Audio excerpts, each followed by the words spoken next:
The wrench slipped from my grease-licked fingers, clattering onto the concrete floor of Harper's auto with a sound that cut through the midnight hum of cicadas outside. The air in the garage was thick, heavy with Arkansas heat that pressed against my skin like a damp rag, laced with the faint, sour stink of rotting fruit drifting in from the pines along Crowley's Ridge.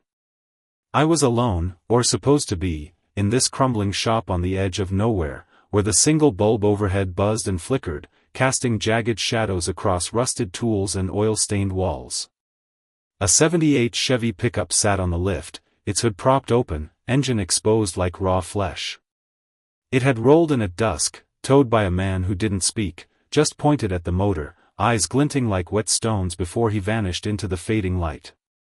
Rule 1, never work a job dropped off after sundown. Rent was due, though, and I'd ignored it, like an idiot chasing a paycheck. My name's Cal, been a mechanic here for 3 years, long enough to know the shop's secrets, or think I did. Harper's auto was a relic, its paint peeling like dead skin, windows cracked, the radio spitting static after dark. Old man Harper, the owner, disappeared last spring, leaving behind a notepad by the register, 5 rules scrawled in shaky ink, stained with coffee and something darker, maybe oil, maybe not. Rule 1 was clear, burned into my brain by the old-timers who'd linger at the counter, their voices low, eyes darting to the shadows. Don't touch a job that comes in late, they'd say, like it was gospel. I'd laughed it off once, back when I thought Harper's ramblings were just the ravings of a man who'd spent too many nights alone with his wrenches. The Chevy's grille stared at me, its chrome-pitted, headlights dark but somehow watching. I wiped sweat from my brow, the air sticky despite the open bay door, and grabbed the wrench from the floor. The cicadas outside droned louder, their hum weaving into the night, but it was the silence inside the shop that gnawed at me. No cars passed on the road beyond the gravel lot, no dogs barked in the distance, just the pines, looming too close, their branches scratching at the sky like claws. I stepped toward the truck, toolbox in hand, but my boots felt heavy, like the floor was pulling me back. I set the wrench on the workbench, next to a thermos of coffee gone cold and a pack of smokes I hadn't touched in months. The notepad was there too, Harper's rule staring up at me. Rule 2, if the engine hums when it's off, don't touch it. Rule 3, if the parts don't fit, leave them be. Rule 4, if the floor moves, burn the job and run. Rule 5, never speak to the dark. They sounded like nonsense, the kind of thing a paranoid old man scribbled after too many beers, but the way Harper's voice cracked when he'd read them to me, his eyes fixed on something I couldn't see, stuck with me. The bulb flickered again, throwing the shop into a stutter of light and shadow. I grabbed a flashlight, its beam steady, and approached the Chevy. The tow guy hadn't left a name, a number, nothing, just the truck, its keys dangling from the ignition like an afterthought. I popped the hood wider, the hinges creaking, and aimed the light inside. The engine was a mess of rust and grime, pipes tangled like veins, oil pooling in ways that didn't look right, almost like it was shifting, watching me back. My stomach twisted, but I shook it off. Just a job, I told myself. Fix the damn thing, get paid, go home. Then I heard it, a low hum, not from the radio, not from the cicadas, but from the truck. The engine was off, keys untouched, yet the sound was there, deep and uneven, like a pulse. Rule 2. My hand froze, hovering over the toolbox. The hum grew, vibrating in my chest, not just a sound but a feeling, like fingers brushing the back of my neck. I stepped back, flashlight shaking, and the beam caught something in the engine, a glint, not metal, but something wet, moving, like eyes blinking in the dark. I should have walked away, locked the shop, and gone home to my one-room apartment with its leaky faucet and unpaid bills. But the hum was pulling me in, and the rules, those stupid rules, felt like the only thing keeping me grounded.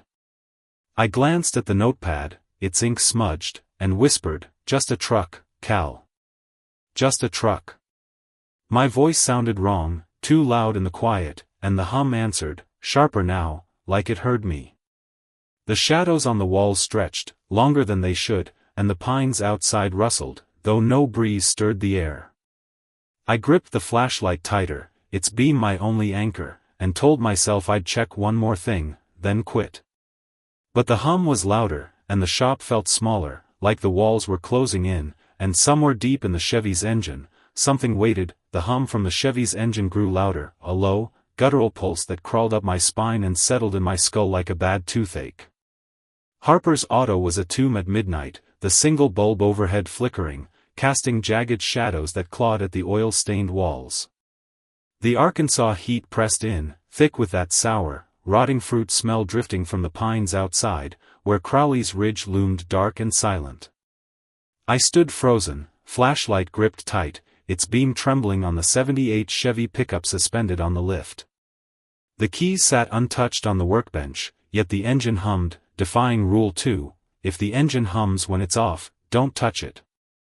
I'd already broken Rule 1 by taking the job after sundown, and now the garage felt like it was holding its breath, waiting for my next mistake.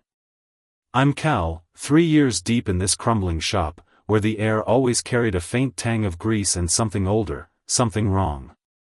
The Chevy had come in at dusk, towed by a silent man who pointed at the engine and left without a word. His eyes glinting like he knew something I didn't. Old Man Harper's notepad of rules, 5 of them, scrawled in shaky ink, sat on the workbench, a warning I'd ignored for rent money. Rule 2 burned in my mind now, the hum growing sharper, not just a sound but a presence, like the truck was alive, watching me through its rusted grill. I stepped back, boots scuffing the concrete, and the flashlight beam wavered, catching the engine's twisted pipes, glistening with oil that moved like it had a pulse.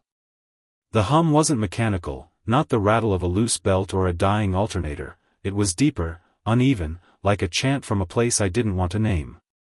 The cicadas outside had gone quiet, leaving only the hum and the buzz of the bulb, which flickered again, plunging the shop into brief darkness. When the light returned, the shadows seemed longer, curling around the tools like fingers. I should have bolted, locked the bay door, and run to my beat-up sedan parked out back. But the hum held me, pulling like a hook in my gut, and the thought of my overdue bills kept me rooted. I flicked the flashlight over the engine again, trying to make sense of it. The pipes were wrong, bent at angles that defied engineering, looping into themselves like knots. The oil wasn't just pooling, it was shifting, forming shapes that looked too much like faces, their mouths open, silent. Rule 3, if the parts don't fit, leave them be. My hand hovered over the socket wrench, but I couldn't touch it, not yet. The hum changed, words forming in its rhythm, not English, not anything I'd heard in church or on the radio. It was old, heavy, like stones grinding under the earth. My chest tightened, the air growing thicker, the sour smell now mixed with something metallic, like blood on a blade. I backed up, tripping over a jack stand, and the flashlight beam swung wild, catching something under the truck, dark shapes, not shadows, but solid, slithering like eels in the gloom. They weren't there when I looked again, but the concrete felt colder, like it was breathing. "Who's doing that?" I muttered, my voice thin, breaking Rule 5, never speak to the dark. The hum answered, louder, sharper, and the workbench rattled, tools clattering like they'd been pushed. The keys to the Chevy slid to the floor, though no one touched them, and the engine's hum became a growl, low and hungry. I grabbed the notepad, Harper's rules smudged but clear, and read Rule 4, if the floor moves, burn the job and run. My hand went to the lighter in my pocket, but the bulb flickered again, and the shadows surged, stretching across the ceiling like a net. I forced myself to move, stepping toward the bay door, but the hum followed, vibrating in my bones. The Chevy's headlights flickered on, just for a second, pinning me in a cold, yellow glare. No one was in the driver's seat, but I swore I saw movement there, a shape, formless, pressed against the glass. The radio, silent all night, crackled to life. Spitting static laced with words I couldn't catch, like a voice trying to break through. I slapped it off, but the hum was everywhere now, in the walls, the floor, my head. The pines outside rustled, though the air was still, and fireflies blinked in patterns that felt like code. I glanced at the Chevy, its engine gleaming wetly, and the hum became a whisper, saying my name, Cal, Cal, Cal, like a prayer gone wrong. I wanted to run, but my legs wouldn't move, and the shadows were closer, brushing my ankles, cold as death. The rules were all I had, but they were slipping, and the truck was awake, waiting for me to make the next move. The hum from the Chevy's engine clawed deeper into my skull, no longer just a sound but a weight, pressing against my thoughts like the Arkansas heat that choked Harper's auto. The garage was a shrinking cage, its single bulb flickering wildly, casting shadows that writhed across the oil-stained walls like living things. The '78 Chevy pickup loomed on the lift, its hood open, engine exposed, pipes twisting in ways that mocked mechanics, glistening with oil that moved like it was breathing. The sour, rotting fruit smell from the pines outside mixed with a sharper, metallic tang, like blood pooling in the dark. I'd broken Rule 1 by taking the job after sundown, ignored Rule 2 when the engine hummed despite being off, and now my whispered, "Who's doing that?" had shattered Rule 5, never speak to the dark. The hum had answered, my name, Cal, woven into its chant, and the shadows under the truck stirred, slithering like eels, cold and deliberate. I'm Cal, 3 years deep in this crumbling shop on Crowley's Ridge, where the pines leaned too close and the night felt alive. Old Man Harper's notepad of rules, scrawled in shaky ink, stained with something darker than coffee, sat on the workbench, a lifeline I was losing grip on. Rule 3, if the parts don't fit, leave them be. The Chevy's engine was a nightmare of wrongness, its pipes bending into impossible knots, bolts mismatched, hoses curling like veins. I'd seen bad engines before, cracked blocks, seized pistons, but this was different. The parts didn't just not fit, they didn't belong, like they'd been forged somewhere else, somewhere the rules didn't apply. My flashlight beam trembled, catching the oil's surface, which rippled, forming shapes, eyes, mouths, faces, before sinking back into black. The hum was louder now, words in a language I didn't know, ancient and heavy, like stones grinding under the earth. My chest tightened, the air so thick I could barely breathe, and the shadows on the floor pulsed, stretching toward my boots. Rule 4, if the floor moves, burn the job and run. I fumbled for the lighter in my pocket, but my hands shook, and the hum became a voice, low and insistent, saying my name again, Cal, Cal, Cal, like a summons. I backed away, boots scraping the concrete, but the shadows followed, cold and slick, brushing my ankles like fingers. Stopping at the lift's base like they'd been placed there. The engine growled, a deep, hungry sound, though no one touched the ignition. The bulb overhead flickered out for a full second, plunging the shop into darkness, and when it flared back, the shadows were everywhere, on the walls, the ceiling, pooling in the corners like ink. I grabbed the notepad, Harper's rules smudged but readable, and clung to them like a prayer. Rule 3. Don't touch the parts. But the engine was calling, the hum pulling me closer, my hands moving toward the toolbox despite myself. I snatched a socket wrench, the metal cold as ice, and leaned over the engine. The pipes shifted, curling tighter, and the oil bubbled, spitting flecks that burned my skin like acid. I jerked back, the wrench slipping, and it fell into the engine, swallowed by a gap that hadn't been there before. Who's there? I said again, my voice a traitor, breaking Rule 5 a second time. The hum answered, sharper, and the shadows surged, climbing the lift, wrapping the Chevy's tires. The radio crackled, spitting static laced with words, guttural, wrong, like a throat choking on dirt. I slapped it off, but the sound came from the engine now, the chant filling the shop, vibrating in my bones. The pines outside rustled louder, though the air was dead still, and fireflies blinked in patterns that felt like warnings. I stumbled toward the bay door, but it wouldn't budge, the handle cold and unyielding. The Chevy's headlights flared again, pinning me in their glare, and I swore I saw something in the driver's seat, a shape, not human, pressed against the glass, its edges blurring into the dark. The shadows were thicker now, spilling from under the truck, and the floor felt soft, like it was sinking. Rule 4. Burn it. I flicked the lighter, the flame weak, and held it to a rag on the workbench, but the shadows snuffed it out, cold air rushing over my hand like a breath. The hum was a roar now, words I couldn't understand but felt, like they were rewriting me. The engine pulsed, its pipes writhing, and the shadows reached higher, curling around my wrists, pulling me back toward the truck. I fought, kicking at the air, but the shop was no longer a shop, it was a mouth, and the Chevy was its heart, beating with a hunger I couldn't name.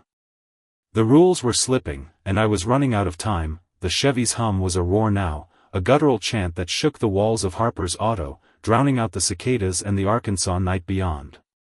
The garage was no longer a garage but a living thing, its air thick with the sour rot of Crowley's Ridge pines and a metallic bite that coated my tongue like blood.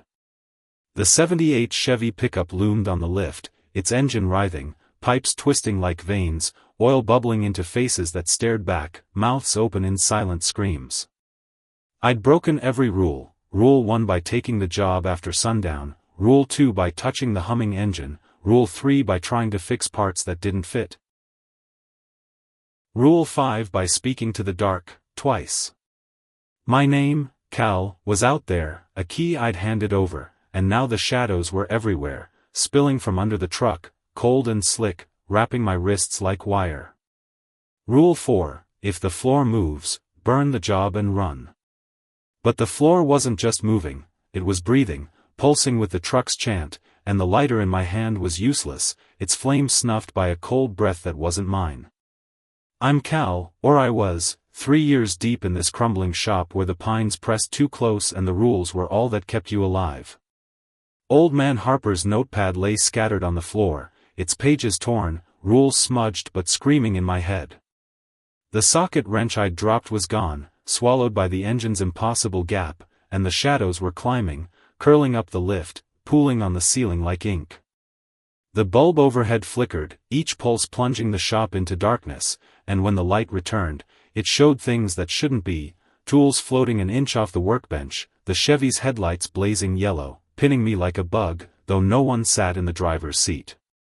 Fix me, Cal, the voice came, not from the truck but from the engine itself, low and hungry, woven into the chant that filled my skull. The shadows tightened, pulling me toward the lift, my boots dragging on the concrete that felt soft, alive, sinking under me. I fought, thrashing against the cold grip, but my arms moved on their own, reaching for the toolbox, fingers closing around a screwdriver that burned like ice. The engine pulsed, its pipes coiling, oil dripping in patterns that spelled my name, Cal, Cal, Cal, each letter a wound in the metal. The bay door was sealed, the handle unyielding, and the windows showed nothing but pines, their branches clawing at the glass like hands. The radio crackled, spitting words now, not static, guttural, ancient, the same chant as the engine, saying, "Fix me," in a voice that wasn't human. I swung the screwdriver at the shadows, but it passed through, useless, and they surged back, wrapping my legs, my chest, cold as a grave. The air was so thick I could barely breathe, the sour metallic stench choking me, and the floor buckled, ripples spreading like water. Then I saw them, figures in the shadows, stepping from the corners, their coveralls stained with oil and something darker.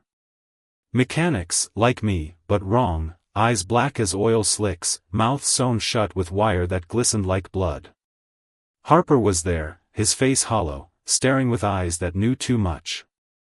They were the ones from the stories, the drivers and wrench-turners who'd broken the rules, their tools dangling from hands that weren't hands anymore, fingers too long, too sharp.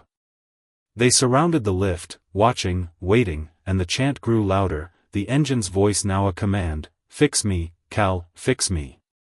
The truck's headlights flared brighter, the lift groaning as it tilted, the Chevy lurching like it was alive. I screamed, but the sound was swallowed, trapped in my throat like the rules I'd failed. My hands moved, not mine anymore, turning bolts that shouldn't exist, tightening pipes that writhed under my touch. The shadows were inside me now, cold and sharp, filling my lungs, my thoughts. The figures closed in, their sewn mouths twitching, and Harper's eyes locked on mine, a warning too late.